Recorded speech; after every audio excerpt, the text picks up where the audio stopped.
As we said, in the middle of rising unemployment, somehow we don't have enough workers. There is, they keep telling us in Washington, a labor shortage, and that presumably is why we need to open the borders and let in millions of new foreign workers immediately.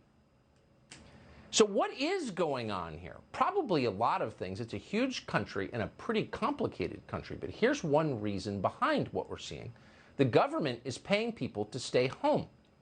Thanks to Joe Biden's $2 trillion coronavirus relief bill, everything, by the way, done under the justification of the pandemic, some people in this country are getting checks for up to $700 a month not to work. This is true across the country, even in Louisiana, and that's the state with the lowest weekly unemployment benefits. You can still make almost $500 a week for not working. For a 40-hour work week, that works out to about $12 an hour, a little more actually. That's above the minimum wage. In the states with the highest unemployment assistance, you could be making close to $20 an hour for not working.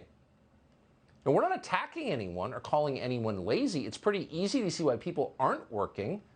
They're not nuts. They're rational. So no wonder the economy is sputtering in bizarre ways. America created just 266,000 jobs last month. That's in a nation of 350 million people. Economists, the people who predict these things, very often incorrectly, were expecting 4 times that number. The results, the unemployment numbers, were so shockingly bad that even CNBC didn't believe them at first. They had to double check those numbers on the air. It looks like 266,000. It looks like it was a big disappointment at 266, but maybe I have that wrong. Let me double check the Bureau website here. 1 second. Yes, 266 is correct. Unemployment change, little change to 6.1%. So there's not, to restate, an actual shortage of American workers, citizens who could fill jobs. They're just telling you that so they can justify opening the borders and changing the electorate so they never lose another election and no one ever takes their power away. But that's not true. What is true, once again, is that the government is paying people more not to work than to work.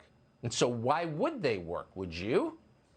The question is, what do you do if you're an employer? And at some point, when we devalue the currency so completely that printing more dollars won't help, we're going to need actual employers in this country. And what do they do?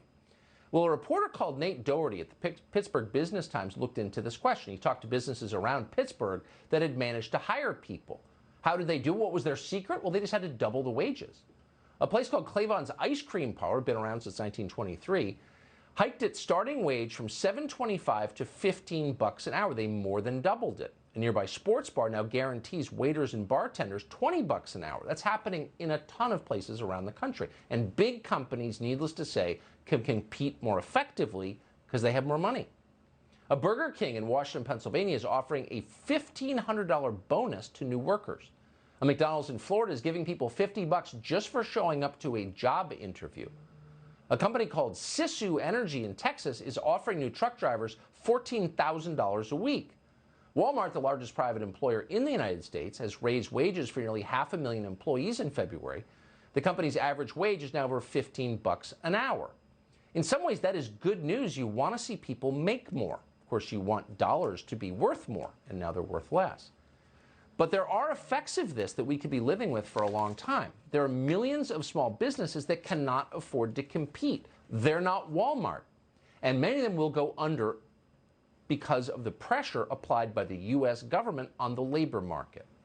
And when those small businesses do go under, what will be left? Amazon.